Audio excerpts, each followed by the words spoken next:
Hello, everybody. Welcome to our June Event Insider session. I appreciate everyone who is taking time out of your schedule to join us here today, and I'm very excited to be here with you today. Just to introduce myself, my name is Becca, and I'm a member of the marketing team here at Whova, and I'll be your host and moderator for today's Event Insider session. In today's session, our guest panelists are going to be discussing their event budgeting strategies and giving everybody their best tips and insights on our topic today. Before today's session, we did open several poll questions for everyone to answer. These are still available for anyone who would still like to submit a response. But before our guest panelists join us, I do want to share a few responses we have submitted so far. So the first question that we asked our sessions today is our first classic question for Event Insider of what do you want to get the most from this session? And as shown on the screen, we have a few different answers. It seems like a lot of people are interested in learning more about negotiating. Someone wrote, where do you get the most bang for your buck negotiating, especially when it comes to AV and food? Practical tips about what are the most negotiable big ticket items. Other points of view on budget cost cutting, understanding best practices, strategies for generating more corporate sponsorships, new ways to save money, and then any other helpful tips as well. The second question we asked our participants is, which area of budgeting do you find the most difficult to manage? And as you can see on the screen here, with an overwhelming number of responses, catering expenses is definitely the highest, followed by AV. And then we also had some people say venue and a few people say speaker and talent fees as well. The last question we asked our audience is, what are the most effective cost-saving strategies you've implemented for your event? And vendor and partnerships and sponsorships also seems to be the most popular, followed by negotiating better rates with suppliers, using technology to streamline processes, and then early booking discounts and volunteer staff utilization seems to be pretty close. So thank you everyone who took the time to share your thoughts in today's polls. It's great to see all of your responses. And I have one more announcement before we get started today, which is that we do have another panel discussion coming up in just 2 weeks, and I would love to see everyone there. This panel is going to be focused on event programming and features more amazing speakers with experience running events for anywhere from 50 to 600 sessions. So they have some great insights to share, and I would love to invite everyone to tune into that one as well in just a couple of weeks. And I will go ahead and post the registration in the chat as well. So if you are interested in joining, feel free to register and join us in just a couple weeks. To keep up to date with the latest event industry trends, subscribe to Whova's YouTube channel and click the bell icon to receive notifications whenever new content is posted. So it is officially time to get started with our panel, and I'm excited to introduce you to our guest panelists today. The first panelist I would like to welcome to our virtual stage is Leslie Jackson. Leslie is the Director of Events and Operations for Tastemaker Conference. So Leslie, thank you for being our guest panelist. I'm excited to have you here today. And would you like to take a minute just to introduce yourself to our audience? So I'm Leslie Jackson. I work with Tastemaker Conference. We are a food blogger and influencer event conference.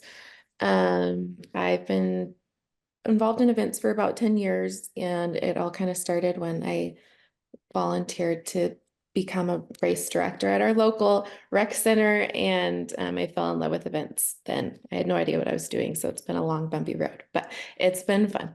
And I also live in Utah, just about 15 minutes outside of Hill Air Force Base, so apologies in advance if like a loud jet flies over.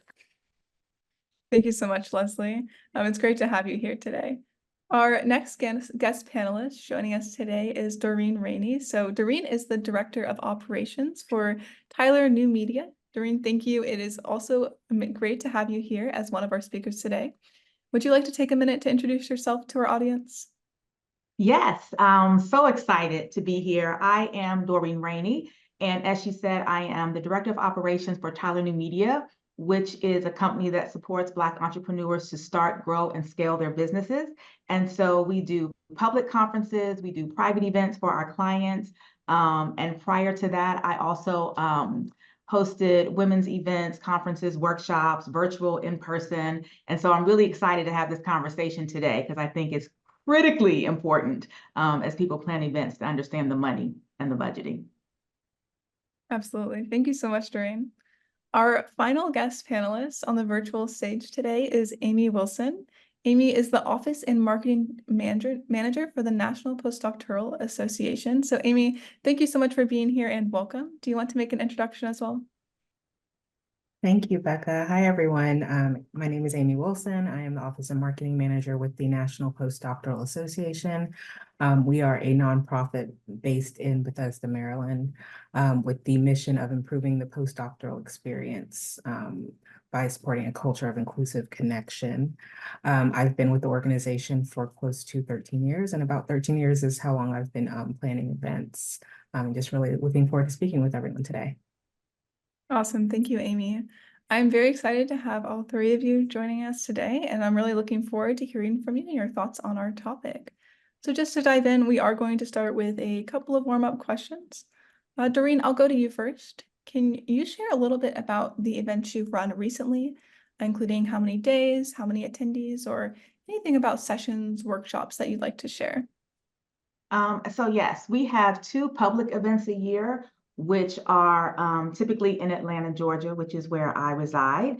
And we have typically between 800 and 1,000 people attend those events. And we have multiple days, multiple speakers, and some celebrity speakers that we bring in as well. And so our goal is twofold. One, our clients attend, and so we want them to have the experience of the connection with each other and with our company. And then we have non-clients attend who are looking to grow their business, but also look to become clients of ours. So our events, our public events, have that dual focus that we use. Awesome. Thank you, Doreen. Amy, can you share a little bit about your recent events as well? Sure. Our largest and only in-person event is our annual conference, which is held every spring.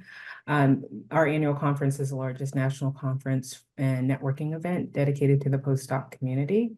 So our attendees are postdoc scholars, administrators, faculty, representatives from different disciplinary societies.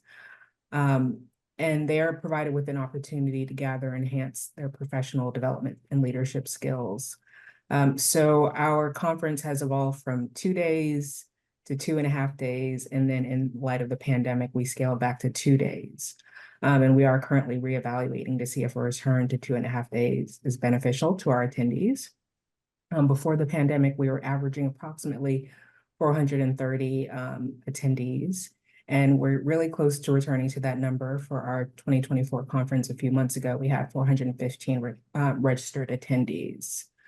Our conference itself has several professional development sessions, including, concurrent sessions, which usually include 4 to 6 workshops per session, poster session, and various keynotes. Our events do have sponsors and exhibitors, ranging from higher education institution to immigration attorneys to mortgage companies. So kind of running the gamut there.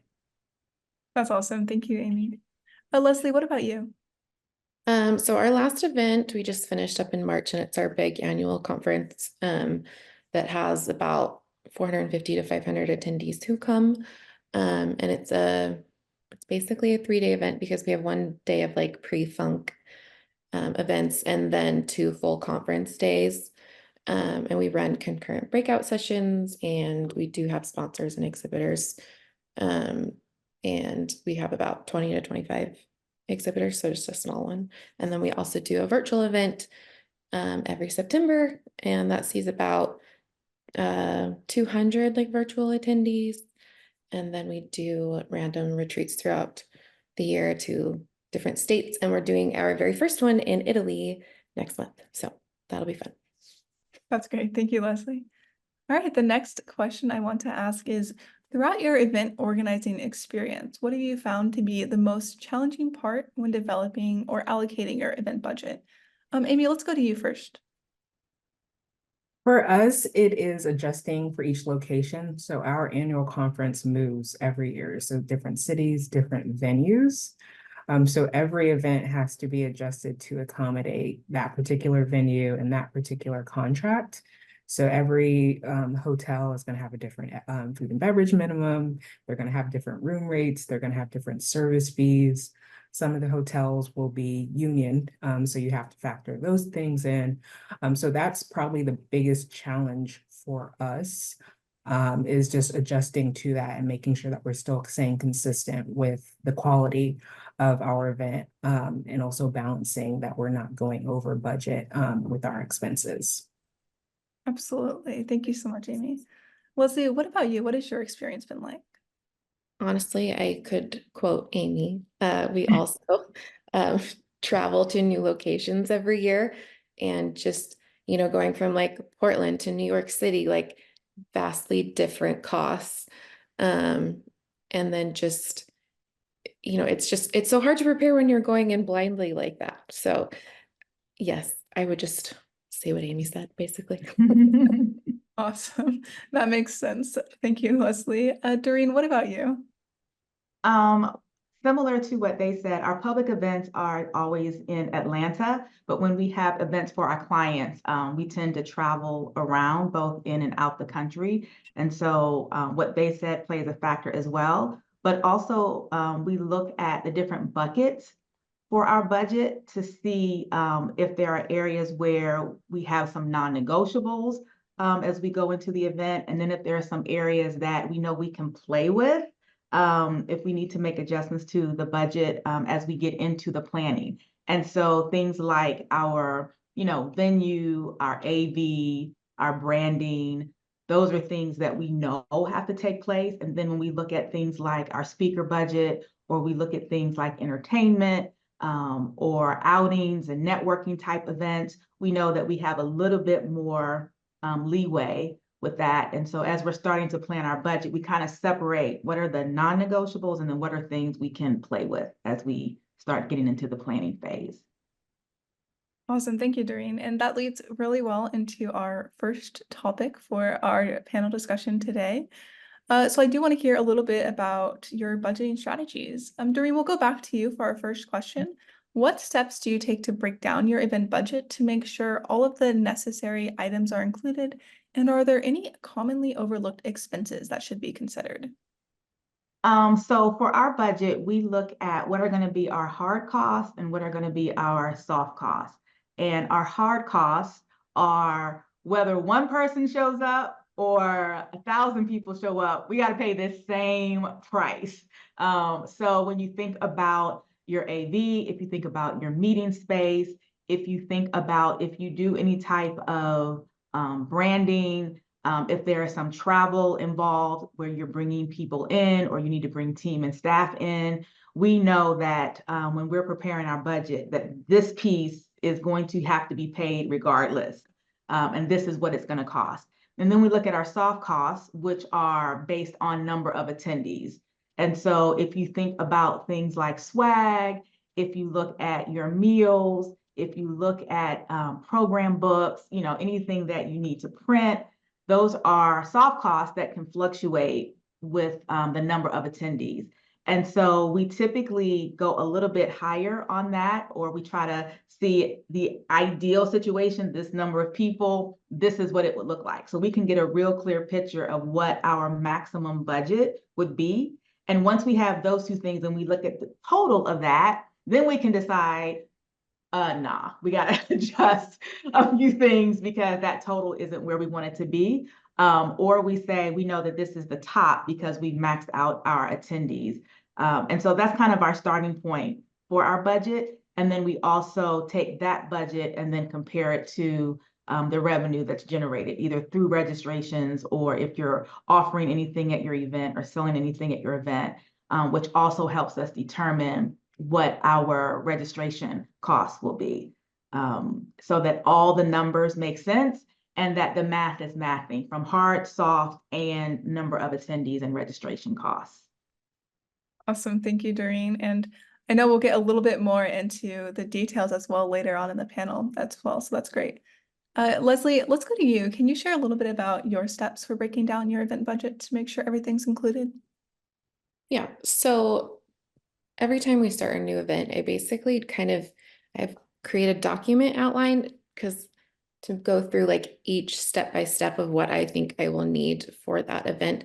And then I consult historical data. Like I said, it's kind of hard between, going from like one location to the next, because sometimes you can be quite shocked at what it costs to throw an event in a different state. But as the years have progressed, I've worked in like some bigger cities and some smaller cities. And so I kind of can look and see and kind of gain an idea of what I think that I will be spending. And then the other part of your question was like commonly overlooked expenses. And I definitely think things like shipping and like drayage fees are not the fun things that you think about when you're planning your event, but definitely something that needs to be factored in. Absolutely. Thank you, Leslie. Amy, what about you? We follow a lot of the same steps. So we keep a separate conference budget. Like Leslie, we do travel. And so even if the amounts aren't necessarily the same year to year, we do have typically the same line items. And so what we'll do is go back to the previous year and note any unexpected expenses that popped up, and if we think those will continue in the future, and make sure that we account for those in the upcoming budget. We also take into consideration feedback from our attendees and our volunteer planners. If there's something they want to incorporate, if they want a certain software that will help in networking for our attendees, we consider, okay, we'll need to add that in for the future year. Or if there's going to be some type of software that will make our process a little more streamlined, we'll consider that moving forward. For our income and registration, we do create an estimate based on previous years. So we'll go back and look at different categories for registration, early bird versus the regular registration rate, and just create an estimate based upon the previous year, knowing that our numbers are fairly consistent from year to year. But I would say that commonly overlooked expenses are the service fees and the taxes. Making sure that you're accounting for those in all your food and beverage expenditures.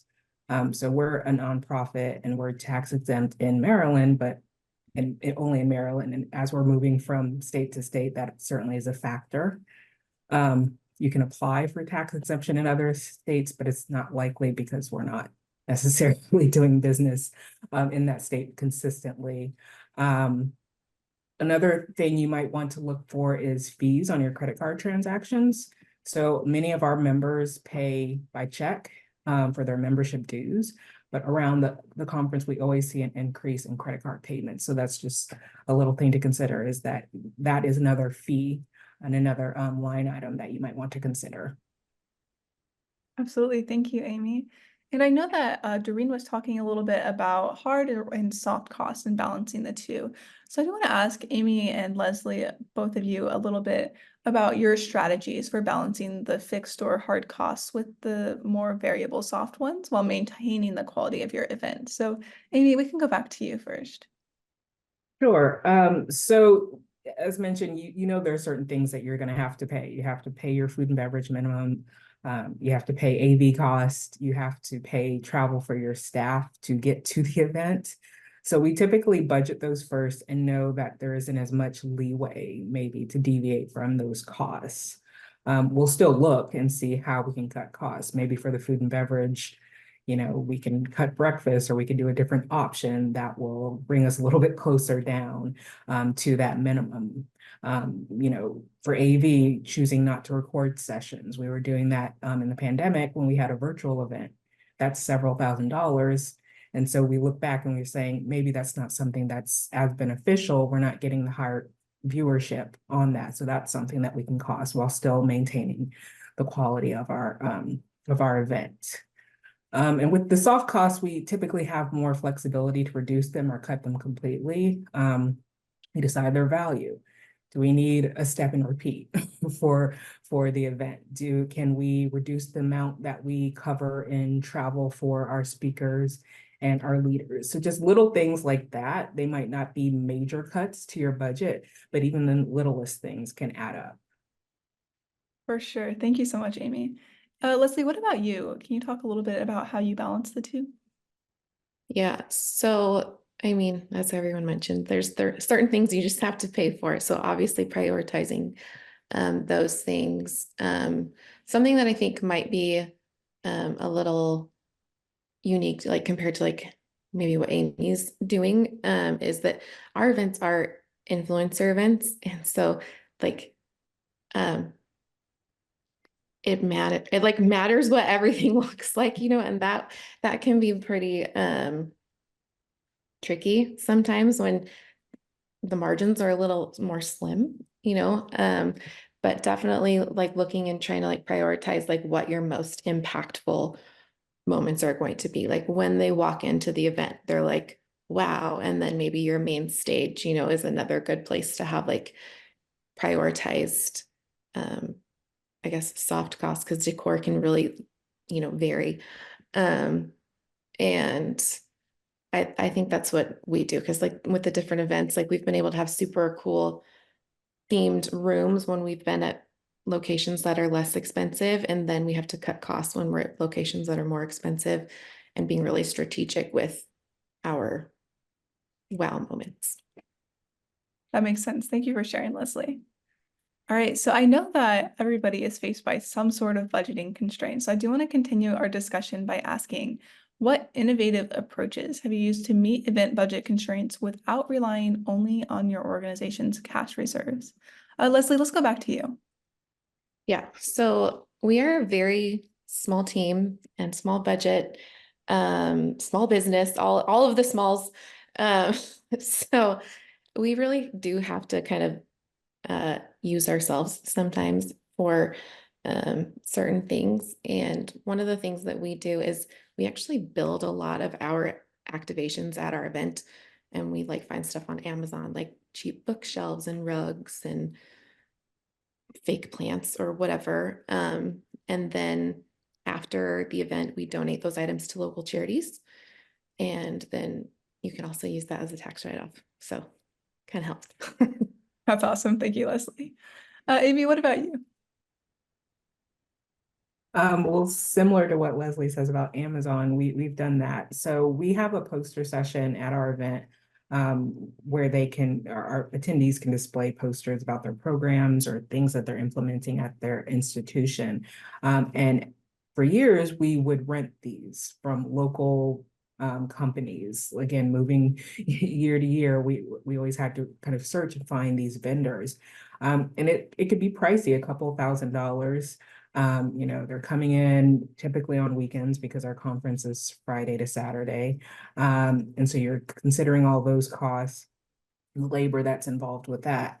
Last year, we ended up purchasing stands on Amazon instead of renting poster boards. And so it did take a little more time in putting them up because we had to do it ourselves along with some of our volunteers who were also there.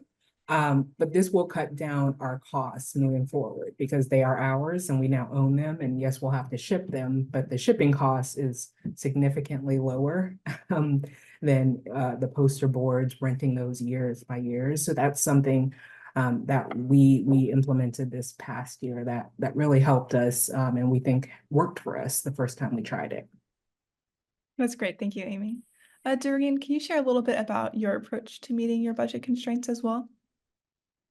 Yes. So in addition to some of the things that they just talked about, buying some items versus renting, we also look at, when it comes to our speakers, who do we have like already in our community that has the knowledge or the expertise to teach on something or have a session. And so we'll tap into our own community for that, as well as others in our community that could provide services for us.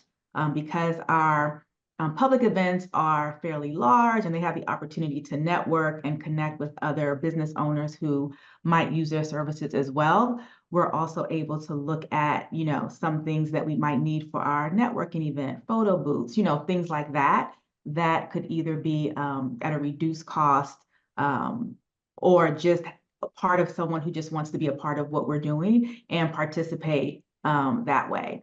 And so we look at opportunities where we can utilize people within our community and within our network who would be excited to participate in what we're actually doing. Awesome, Doreen. That's some great advice as well. Thank you.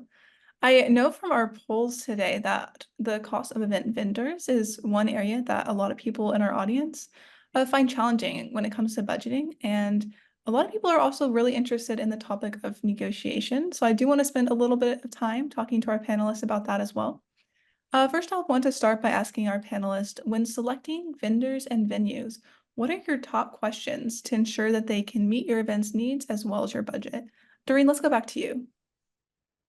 So yes, vendors, hotels, it's so important that you have a strategy when you approach them.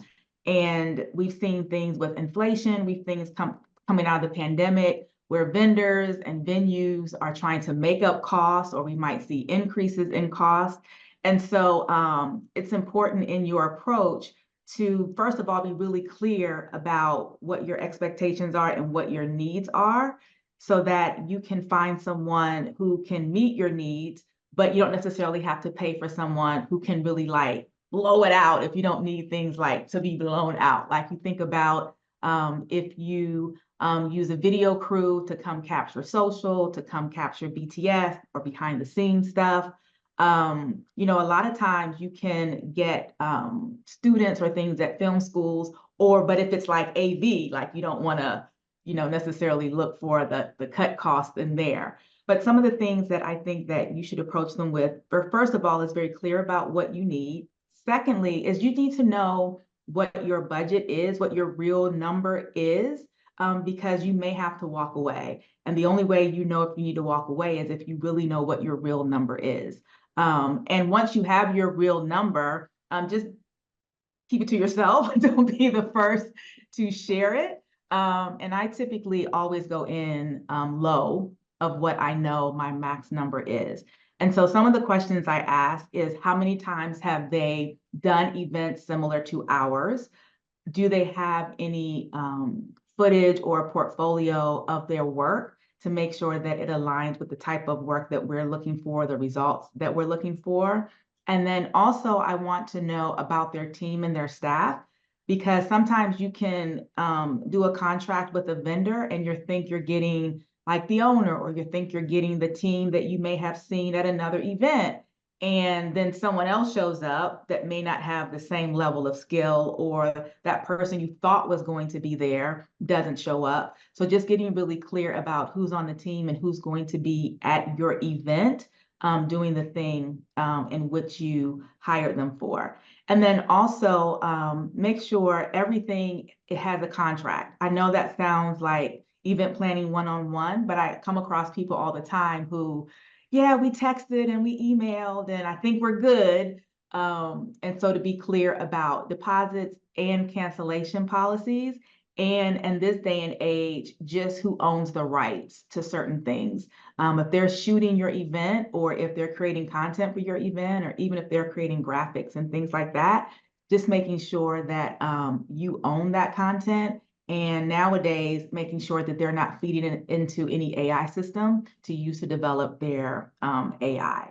But those are just a few tips I have for contractors. Yeah, that's great, Doreen. Thank you so much for sharing. Leslie, can you share a little bit about the questions you ask as well when looking for vendors and venues? So I think the most important thing is to ask a lot of questions when you are negotiating, so that you know exactly like what you are getting, because you know, you don't want to like have any of those things pop up. Like a question I specifically ask for our events is, what is the garbage situation like? Which is kind of a funny question, but we end up with a lot of trash after our events. I think based on the unique nature of our event, where we have like brand sponsors who want everybody to try their products, and for some reason all those things come in itty bitty boxes, and then in another box and another box. And we have been very surprised by like surprise garbage fees, because we have an excessive amount of trash than what they're prepared for. So that's something to consider. I don't know how many people need to consider that one, but and then like Doreen, like how experienced is your team in handling events of our size and nature? I have made the mistake of relying on someone's word, like this person's great, use them. And I was like, fantastic. And they didn't have like any experience with our type of event. And it was a little difficult. And so the ROI wasn't there, you know? So it's very important that when you are budgeting to also like think of the ROI on, is it worth saving, you know, to use maybe this lower budget person who was highly recommended, or spending a little bit more money to get someone with experience. That's a great point. Thank you, Leslie. Amy, can you share a little bit about the questions you ask as well? Sure. When it comes to vendors, we definitely ask if there are nonprofit discounts. Some places do have them, some don't, but it never hurts to ask. We also ask about their charge for overtime or after hours labor. So if you're in a hotel and maybe the conference space isn't turned over to you until 6 p.m., you want somebody to come and set up, you want to make clear with the vendor that you will be coming at a certain time, not, you know, noon in the middle of the day where their rates might be a certain price. So asking that, I found is important. With the hotels, we usually ask, you know, just making sure that they have enough space. As mentioned, we do, you know, 4 to 6 concurrent workshop sessions, and then, you know, 5 to 6 sessions within each of those. So we need to make sure we have enough space, because if we don't have enough space, we can't have enough people, which obviously will affect our numbers. So we want to make sure that we have that available to us. Do they have enough room for our vendors and sponsors? Some hotels are set up perfectly for that. Others, it's a little more tricky in making sure that your sponsors are in a prime spot and not kind of some over here, some over there. So in terms of space, we ask that. Again, we always see what kind of fees and taxes can be waived. We typically on our room block, we do try to negotiate some type of rebate. So whether it's the typical 1 night free for every 40 rooms booked in your block, or if it's like a $5 rebate for however many rooms reserved, we typically negotiate that into our contracts. Some type of hotel concession. Again, they're not going to save you big prices, but little things. If you have access to the VIP lounge and you don't have to pay the FedEx, you know, 75 cents per page to print, and you can go to their little VIP lounge, those little things do add up. So making sure you have some of those concessions in, negotiating your attrition rate and the deadlines for those. And also what's really something we ask is making sure that you lock in your current food and beverage rates. So if you're signing a contract in 2024, but your event's not till 2028, making sure that you lock in those current rates, because they will increase by the next year, and definitely by 2028 or whenever your event is. Awesome. Thank you, Amy. And that also leads us really well into our next question. Could you explain how you manage any hidden costs, such as service charges, taxes, or gratuities when you're negotiating with venues and vendors? So Amy, let's go back to you. So we do budget them in. Like I said, we ask if they can be waived or reduced. Sometimes they'll give you a discount on those fees or those rates. Those typically for us, we just kind of see as hard costs. So we're not expecting them to completely disappear, but we'll ask, you know, can it be lowered, or, you know, maybe we'll get a, you know, 10% discount on our overall food and beverage. So again, it's just really coming down to asking and seeing what the hotel is willing to do, and kind of pushing as to what you would like them to do. So that's where we found success. Great. Thank you, Amy. Leslie, what about you for this one? I'm always making sure that I ask for like a breakdown of all of the costs when they're giving me the bill, well, not the bill, the RFP back, but because they do have those surprise hidden costs, and it's, you know, you're kind of like, oh crap, I wasn't planning on that. But just like Amy, asking them to see what you can do about it. Absolutely. Thank you, Leslie. I mean, if you never ask, you'll never know. Doreen, can you share a little bit for this one as well? Yes, and so, with venues, hotels, I always remind people that until the contract is signed, they are not your friend. They are not interested in helping you at all. They're interested in getting the best deal they can for themselves. And so we'll always make a long list of concessions that we want. Some things we really care about, some things we don't care about at all, but it's a great place to negotiate because you can negotiate down from some of the things that may not be important to you.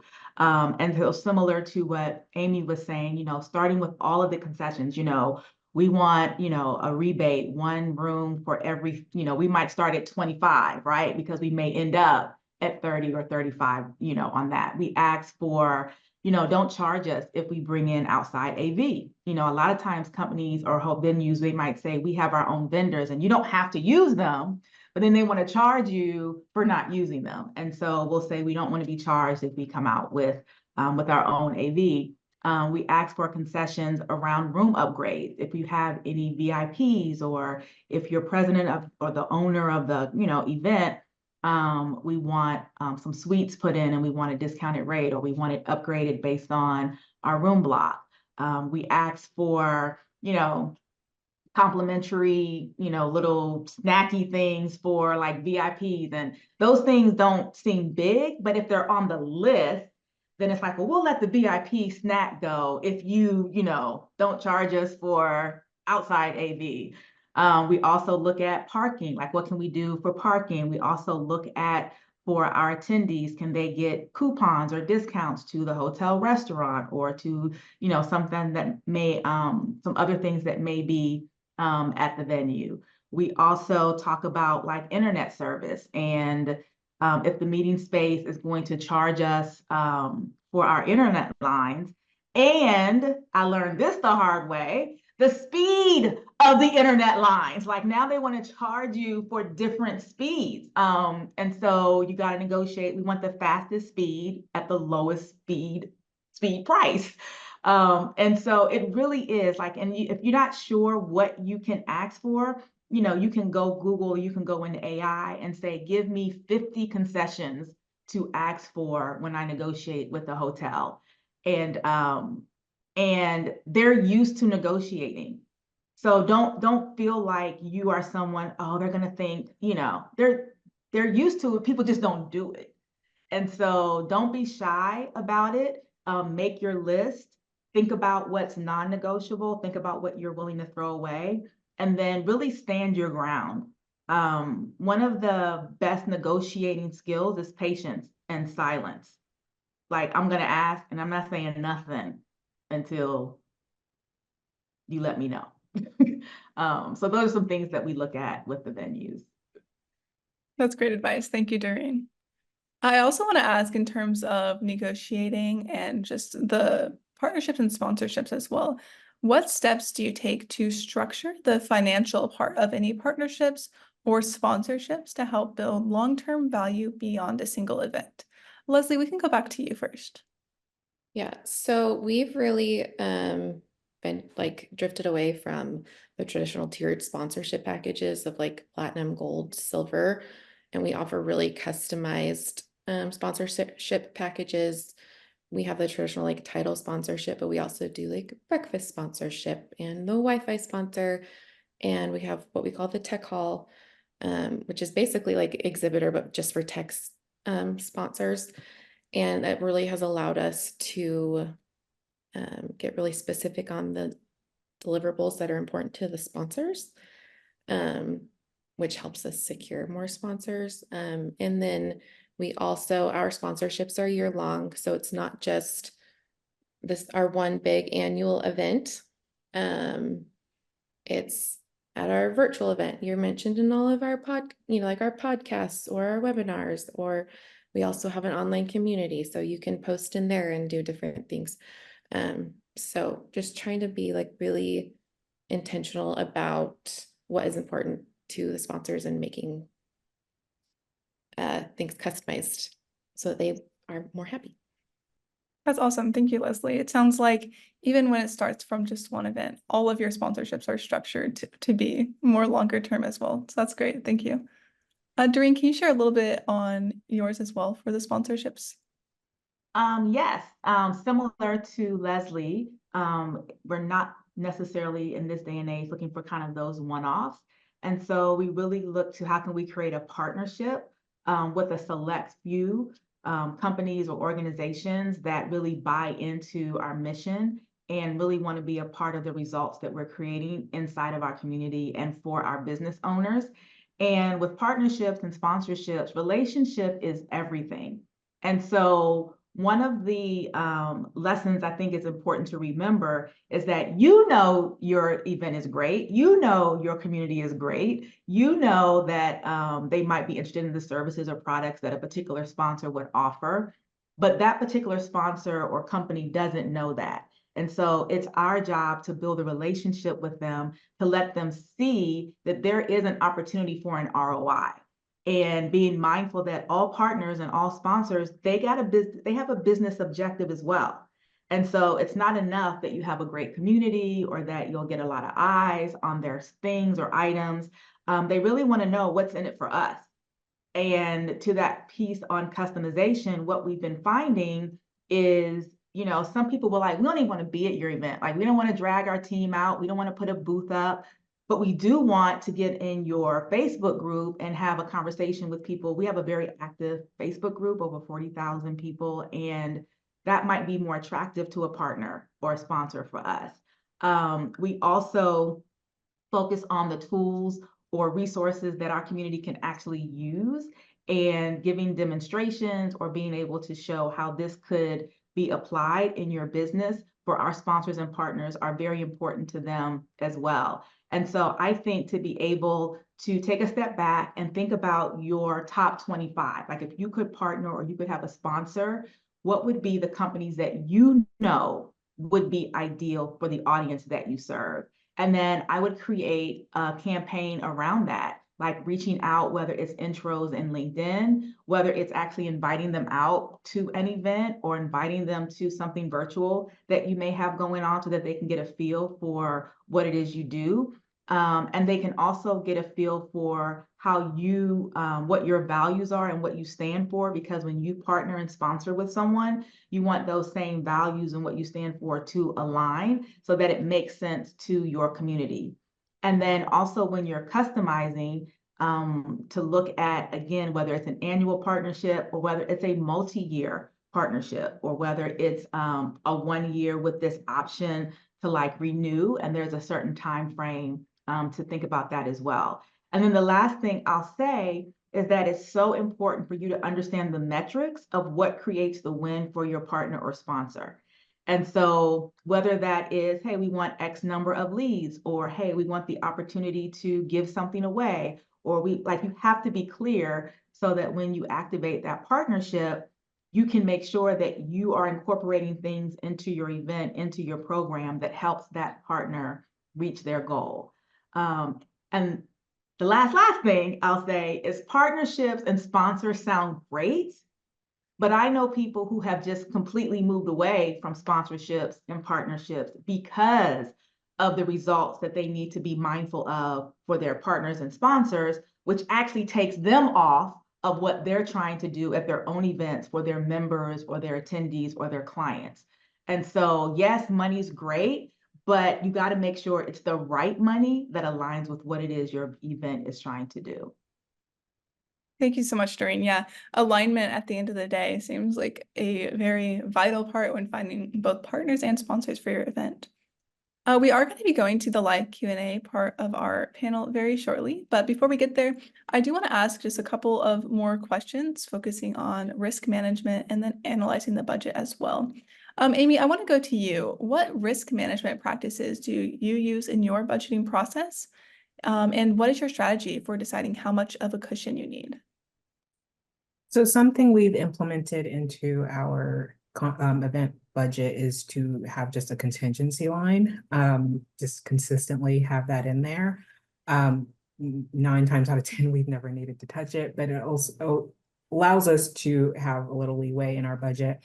I honestly don't remember exactly the rationale but behind the number that we decided. It's not super high in there, but it's just something that we consistently use. It's in there, so we just know if there is some unexpected cost at the last minute that we're not going to completely blow our budget and go over our expense budget that we have in there. Awesome. Thank you so much, Amy. Leslie, can you share a little bit about yours as well and your strategy for making sure you have the cushion you need for your events? Yeah, so likewise, we use a contingency fund. I think we go with kind of the industry standard of around like 10%. Someone tell me if that's not what the industry standard is, and I just quoted it, but that's what I think it is, 10%. And then also just making sure that we have like clauses in there to reduce potential risks, like cancellation policies, like force majeure saved our butt during COVID. You know, we had a huge hotel block and would have crushed us and we wouldn't have made it if it weren't for like force majeure clauses. Yeah, absolutely. Thank you, Leslie. Doreen, what about you? Yes, the same thing, similar to you know, that set aside. And to Leslie's point, just making sure that you're reading every contract from your vendors. And many times the vendors send us the contracts, and if we don't carefully read them, we may get caught in some cancellation policies that don't really work for us, or we may get caught with not getting everything we need from them, but we've already paid them in full. And so now we feel like we're chasing them. And even penalties for them not doing what they're supposed to do on site. If someone doesn't arrive on time, or if someone leaves early, or if they don't capture or do everything that's outlined, don't be afraid to, even if it's their standard contract, well, we not standard. And so don't be afraid to push back, even if they say, well, that's in all of our contracts. Well, that's not the way we do business with our vendors. We want to make sure that we're both clear on our expectations. And don't be afraid to put in more details. If they are, you know, video teams, give them a shot list. If they're responsible for, you know, some setups at your networking events or providing, you know, anything, don't be afraid to put the details of the expectations into the contract, because when something goes wrong and you're about to lose money, or you've paid for something that you ultimately didn't get, or you didn't get the way you wanted, you have to look back and say, was I vocal enough and clear enough? And is it in writing for us to know that it's very clear that you violated our contract? And then finally, with that, if they violate the contract, you get to decide what that remedy is. So you can require them to pay you back in full. You can require them to, you know, maybe provide an additional service. So you want to also have the penalties in there if the contract isn't met. And it's okay for you to, you know, redline someone else's contract. And so don't just let them send you something for signature and then you sign off on it. Tell them I need that in Word, and I'm going to go through and redline that document. I think those are some ways that you can manage risk. And then the other thing I'll say about risk is that if people pay to come to your event, you might need to charge them more if you have budget or if you want to mitigate risk. And then our job in that is to demonstrate the value, right? If we say, well, people won't pay more, well, maybe they don't know the value. Maybe you're not messaging the value enough of what the event is about and why they should attend. And so I think it works both ways. We're always looking at ways to cut the budget and meet the budget, but also, you know, do we need to charge people more? And if so, what's our messaging around that to still make them feel like, oh, it's a no-brainer. I'm coming, I'm in. That's great advice. Thank you so much, Doreen. I do want to go into our final topic and just talk a little bit about how you analyze your budgets. So the first, well, or maybe last question before we get to our live Q&A is, what are some key financial metrics you use to make sure your event is staying on budget, as well as how often you review them during the planning phase? And then afterwards, how do you measure the ROI? Leslie, let's go to you first. There we go. So I mean, we just kind of put everything in buckets of like the category venue, catering, marketing, and then we also make sure that we're keeping revenue projections versus actuals and the ROI, which I'll get to because I know there's the other part of your question. But and we don't use anything fancy to track it. We just use Google Sheets. And then in terms of like forecasting ROI is we use Abby, my boss, is really big on the impact versus effort chart. And we toss out anything that is, low impact, high effort. And that usually helps us narrow down like where we need to focus our budget the most. That makes sense. Thank you, Leslie. Doreen, can you share a little bit about analyzing your budget and ROI as well? Yes. So we have probably a total of 8 events a year between our public and private events. And so at the beginning of the year, we get from our accounting team the budget for each event. And as we go through the year, if we have things come up where we may have gone over budget in one area, then we'll we'll look to pull from another event later in the year. And if we come in, under budget, we don't give that money to another event. We just come in under budget. So that's one way that we kind of track from an annual basis what we spend each year. And then for us, because we have so many events, we have weekly planning meetings with our event team. And so probably in that, at least once a month, we're looking at the budget or some components of the budget to make sure that we're on track. And especially when some unexpected things may come up, like we talked about earlier, some costs that you may have forgotten about, we want to make sure that while we have to cover that cost, that we're also looking in the budget to see how that cost is going to be covered. And if we have some wiggle room in other places. I think one of the mistakes that people can make is to kind of have the budget over here, and then they're planning over here, and they're placing orders, and they're signing contracts, and they're kind of like, calculating kind of in their head, I think we're about here, I think we're about there. And then when it's all said and done and you go back to the budget, you might be surprised. And so I do recommend looking at that budget, whatever your cadence is for the number of events that you do, and make sure that you're constantly adjusting if need be, to make sure that you are staying on track. Awesome. Thank you so much, Doreen. That's a great point as well. To wrap up our panel discussion before Q&A, Amy, can you share a little bit about how you analyze your budget and how you measure ROI for your events as well? Sure. So we really look at, those big costs, our food and beverage and our AV, and just make sure, again, that we're staying within those budgets. And if there are things that we can kind of trim back, we make sure that we're constantly refreshing our revenue numbers. So if we confirm a sponsorship, we have a spreadsheet where we track historical data on our registration. So week 1 in 2022, we had X number of registrants. Where are we today? So that allows us to see, where we're going, and if we maybe need to do a push in marketing or reaching out to certain partners and saying, hey, can you help us by posting this about our conference? So we track that. And in terms of the ROI, we do a post-event survey to our attendees, and we do ask them information about the registration prices, the venue, the food. So that allows us to get some of their feedback and letting us know, are we cutting back too much? Is the venue and the room rate, is that something that is in line with their budget, which again allows us to kind of forecast our registration numbers. So those are the things that we do. Awesome. Thank you so much, Amy. And thank you all for your insights.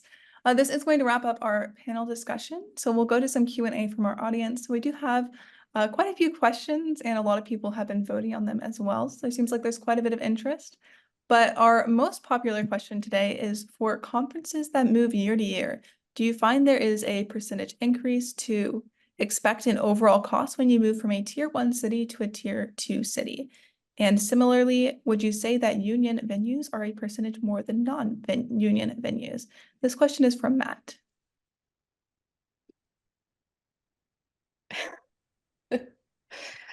That's a really good question. And I don't know the percentage between like a tier 1 and a tier 2. But that it's just really hard to predict.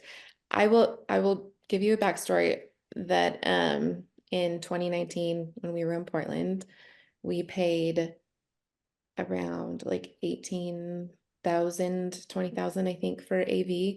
And then granted there was a pandemic and those are different than just like year to year costs.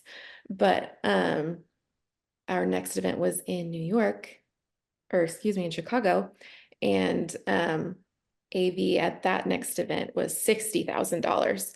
So it was like quite the jump, and we were not expecting that much more. So it's really, really hard to predict. Thank you, Leslie. Our next question is from Daniel, and it's, are you typically passing on transaction fees directly to attendees and sponsors, or are you accounting for it in your pricing? We account for it in our pricing. We haven't had that discussion of passing that on. It's something for consideration in the future, but currently we just account for those in our budget. Yeah, we account for it in our budget as well. And I think you have to know your audience. Me as a person, I don't want to see a fee. Just put it in the cost. Just raise it by another $5 or whatever it looks like. But again, you need to know your audience because they may not feel the same way. And just make it very clear that there is going to be an additional fee. But for many people, it's the cost of doing business, and you might look to just price accordingly. Absolutely. Thank you both. Our next question is from Christine, and it's, are there strategies you have used to save on marketing costs? So I'll say that depending on your organization, depending on what you do, like social media, you have to get good at social. And yes, you may do paid marketing, but the opportunity for organic marketing is very strong if you are able to get your messaging right and you know where your audience is. Organic marketing on LinkedIn, depending on your business or organization, can be really, really powerful. Organic marketing on TikTok. I know sometimes people feel like TikTok, but right now, man, TikTok is killing it organically across all types of professions, all types of organizations. And so I think that two things have to happen. You have to have someone who can be strategic about what that looks like for your company or organization. And then you have to decide who is the face of the social media, if it's going to be faceless marketing. But I think that when you talk about cutting costs, that being able to maximize social media effectively for real results is one of the ways you can do that. Thank you, Doreen. All right, well, to wrap up our live Q&A segment, we have one more question from Jordan. Do you have any advice on how to lower costs with a venue that has a monopoly in the area? So I don't know if is this something any of you have experienced before? I will say not necessarily the monopoly thing, but a couple of things you can do. Number one is look at what would it look like if you did a multi-event contract or a multi-year contract to see how you can reduce some of those costs. The other thing I would do is look at the economic impact that your event has on where that location is.